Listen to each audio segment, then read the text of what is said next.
Hello, it's Qumaya Hildeed.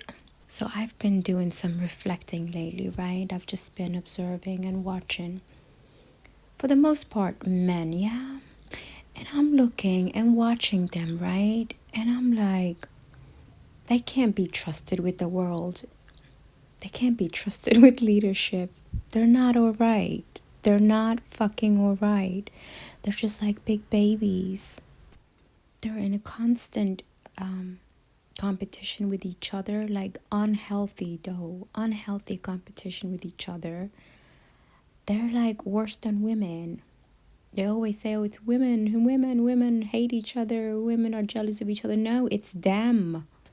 They fucking are abusive, and they want to basically enslave each other and have one up against each other. They're jealous. They're fucking jealous of each other.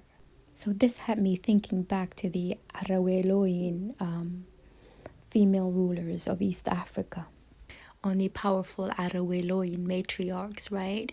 So basically it was just the same line of ruling women as the Kandake queens of Sudan, right? So the Araweloin once ruled East Africa, right? And I've been thinking about their stories a lot lately, yeah. And if I look at contemporary Somali culture now, right? And the legacy of these remarkable women, right? And how their effort is met with disdain by Somali men. Because when men visit the graves of these matriarchs in Somalia, they stoop by throwing stones in anger and disdain, right? While women show respect and honor by laying either grass or flower, in remembrance and honor. I just been thinking about them lately, right? When we look at what's going on in the world today, right? If you just kind of pay attention, like, it's like, what made these women decide that they were going to take over the rulership? And I'm like, the exact same shit that's going on these days, They knew, like, men cannot be trusted with leading societies on their own. You know what I mean? It's like, like little boys and little children when they get into a fight. If adults don't come in and separate them, they're just going to continue beating each other up and until one cries and the other one, you know what I mean? Eventually we start crying too, but they'll continue fighting and crying. That's how I see these men. They really cannot. They need referees and umpires and,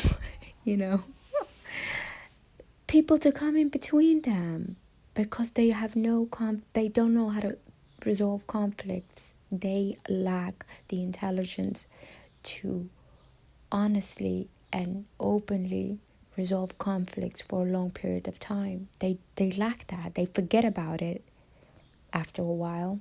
Their ego and their greed gets the best of them, and then they forget what all of this is about. They don't know. They forget that you're here for a short period of time, you know what I mean?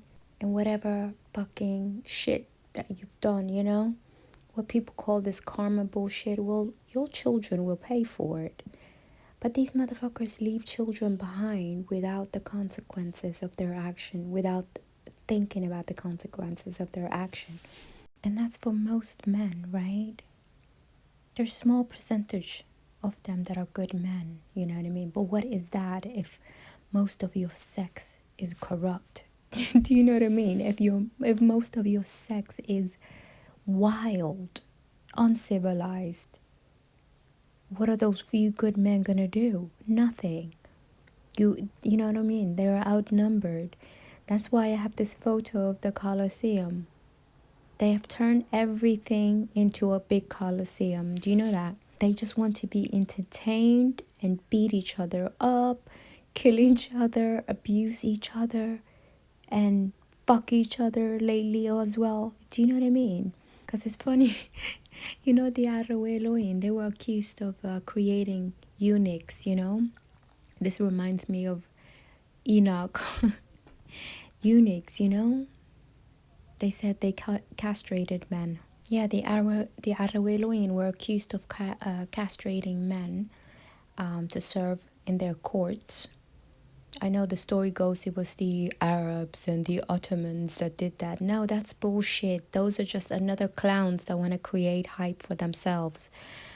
This story comes from the Araweloin. That's what they were being accused of, or they're being accused of castrating women and men and having them parade around in their courts, and only keeping few decent men around for, yeah, they left few men for reproducing, you know, and the rest of them, they killed them, or some of them they turned them into eunuchs, you know, and have them serve in their courts. Maybe that's where the fantasy came from. Oh, in Jannah we're gonna have, yeah, that fantasy make-believe stories that they tell themselves, you know. Oh yeah, in Jannah we're gonna have 72 virgins, you know. When we get to heaven we're gonna have all of these women and these harams with women, you know. Through the grapevine they heard what some women did to them in the past, and they're like, oh, we'll take revenge by having 72 virgins in heaven too, you know. Their obsession with having a haram and multitude of women comes from past memories. Maybe they need to, you know, relive that experience again, because clearly they're forgotten about that. You know what I mean? I mean, it's very easy to rule men. I'm telling you, it really is. When you get rid of the psychopaths. Because in general, if you look at it, most men look for leadership. They look for a man that can lead them. They're not all leaders. Do you know what I mean? Yeah, like they want us to think that they're all capable of leading. You know what I mean? They're all rational, strong, leading-minded men. No, they're not. They always file behind one guy, if you notice that. Women are not like that. Majority of men are followers, you know? Yes, sir, no, sir. That's how they are. I swear. Women can charm their way out of anything. They don't need to fight. They can just charm you. But these suckers are just violent, you know what I mean? They are the ones that need to be civilized. I remember talking to this group when I was in the Somali section of the internet. I used to debate men in general, you know, as they were the cause and the problem of the world, you know what I mean? With women, I don't know. If I don't get along with them, whoever it is, I'll just move on to the next girl. Do you know what I mean? Like, there's no big deal. And that's how women are in general anyways. Other than, you know, talking. But they're not violent like that. But I remember this one guy, he was like, we were talking about leadership, and he was like, do you think a woman can lead in prayer? And I'm thinking, we're talking about leadership, not prayer. You know? Yes, of course we can lead. But who said anything about a woman leading a prayer? Especially the Islamic prayer. Why would I stand in front of 20,000 men and fucking bend over? Like, why would I want to do that as a woman? I don't want to. You lead yourselves in prayer. Do you know what I mean? Because you're the one who needs salvation. So women are not even obligated to go to the mosque. You know what I mean? They can pray at home. So why would I need to lead you if I don't need to go there? You know, charity, communal worship, all of these is to keep them together and in line. It's not for us. It's not for women.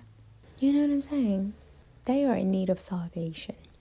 You know, communal prayer and having a gathering day and discuss things. It's for them because they become arrogant and unruly and destructive. Do you know what I mean? And they need someone to keep them in check or in fear. And usually it's God. They're silly.